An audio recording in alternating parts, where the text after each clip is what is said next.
Now in Jerusalem by the sheep gate there is a pool, called in Hebrew Beth-Zatha, which has 5 porticos.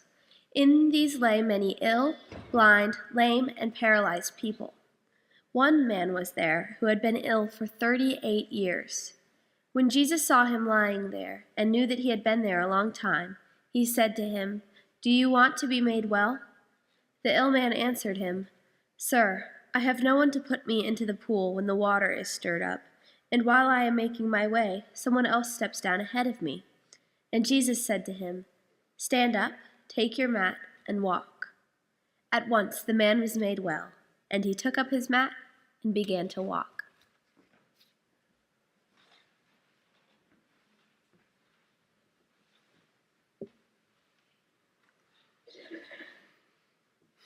Oh God, help us to hear you and to know you this day. Amen.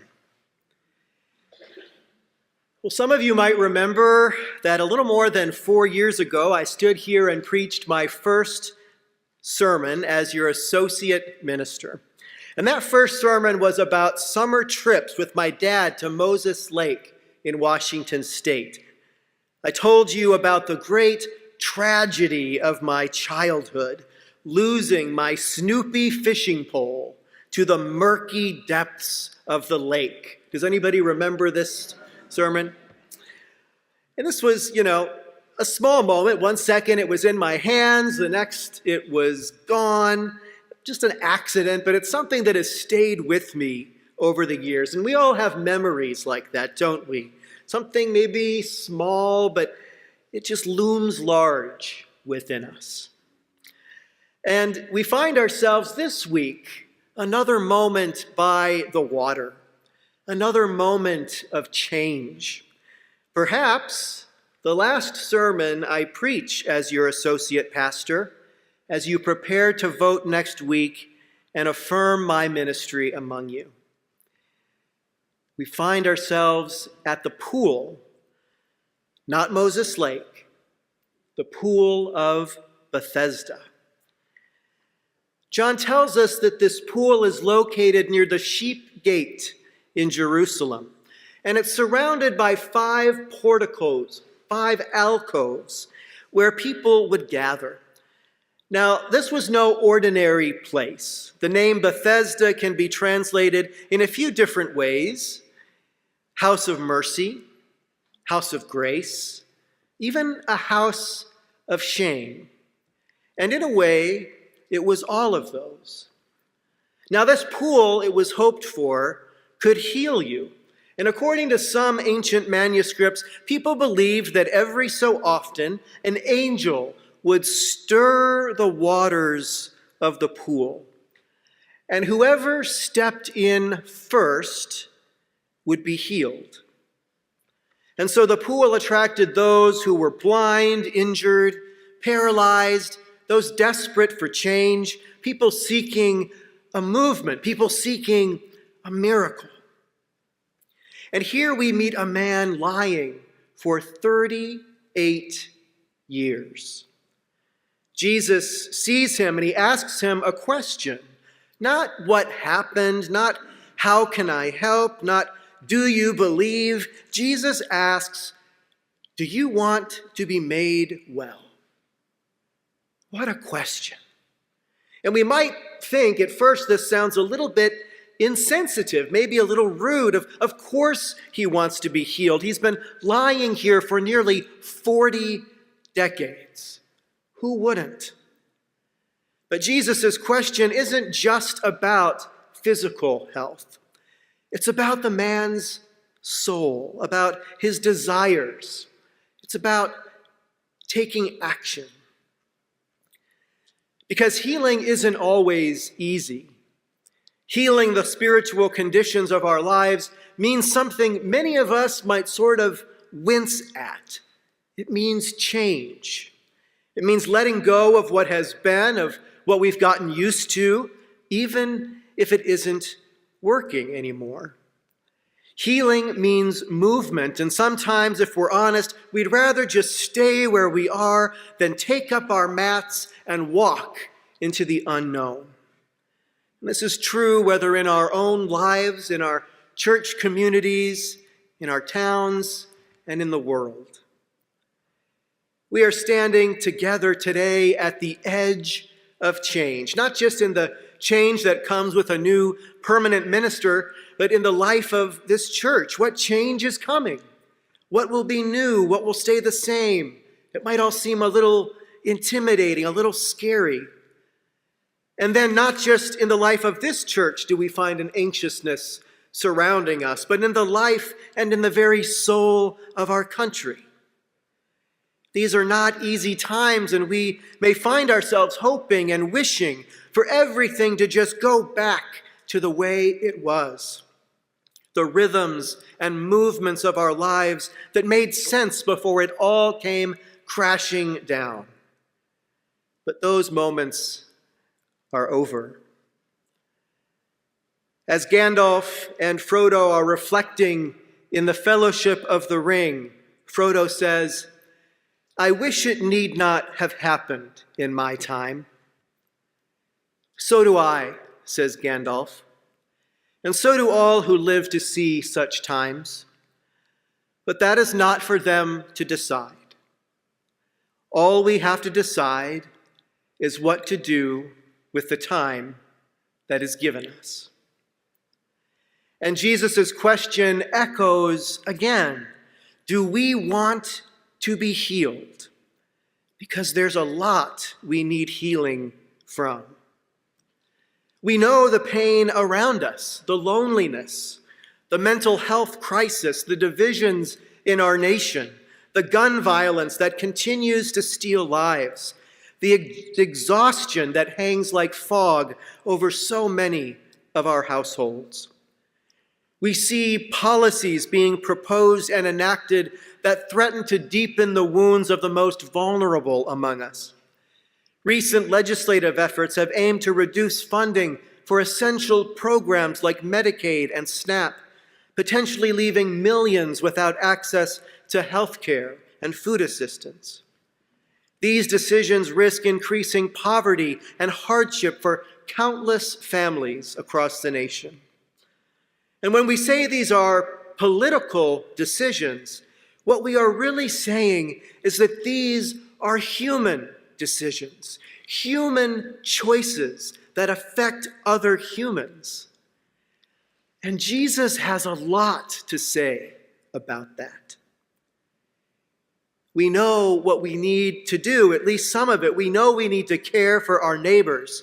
We know we need better policies, more compassion, and more courage. We know we need to rally for the least of these, to attend our city council meetings, to write letters of conscience to the editor, to have meaningful and deep and honest conversations in our churches and communities. But that will require work, hard work.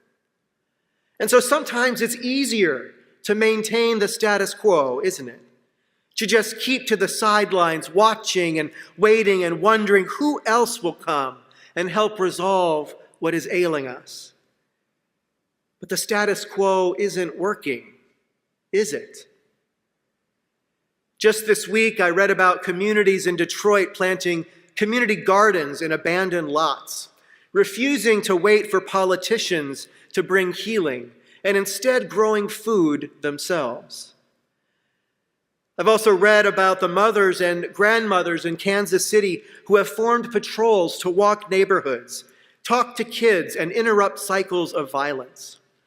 Kansas City mothers in charge don't have degrees in public safety, but they want healing, and they are willing to walk for it.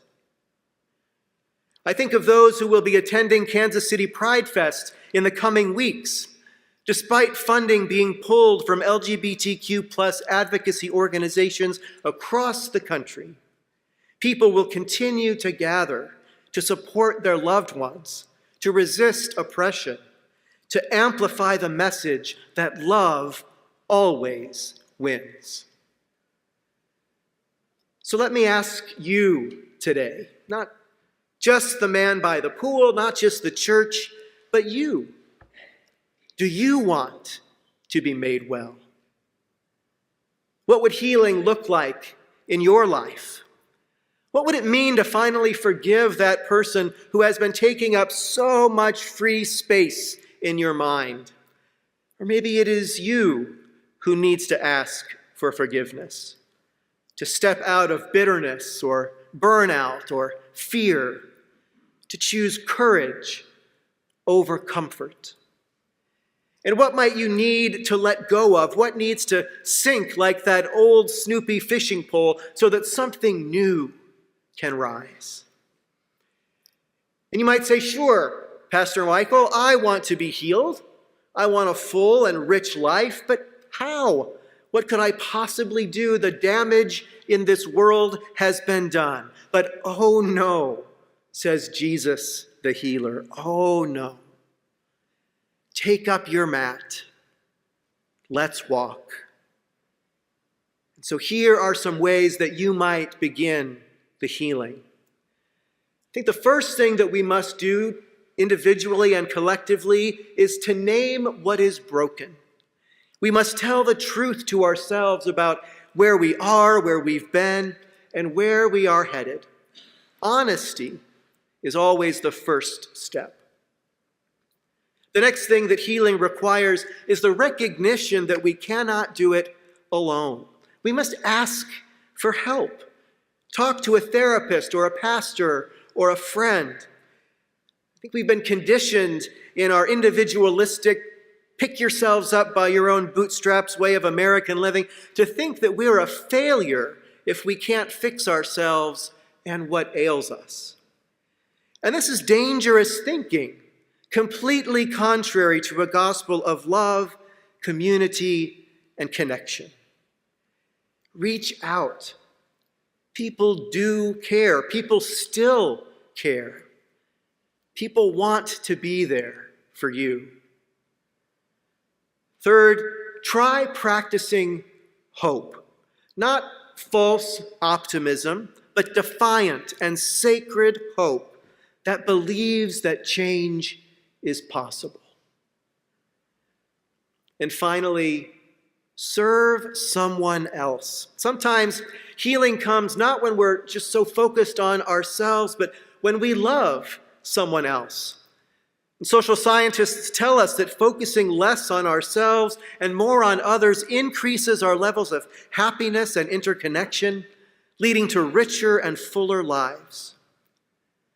How might you help someone else to be healed through you? The Course in Miracles calls every little action that we do on behalf of another person a miracle, because it is a miraculous thing to think less of our own needs and to think more of another's. And so be a miracle maker today. Jesus doesn't just heal the man by the pool. He invites him into a movement. Stand up, take up your mat, and walk. So what is your mat? What is the thing you've been lying on for far too long? The thing you've come to believe defines you? What are you holding on to like a crutch? Pick it up. Let it go. Walk on. Because God is not finished with you. God is not finished with this church. And God is certainly not finished with our world. We've got work to do, yes, but we are not alone in doing it. The water is stirring, my friends. Now is the time to move. Now is the time to heal. So let's get to it. May it be so, and may it be soon. Amen.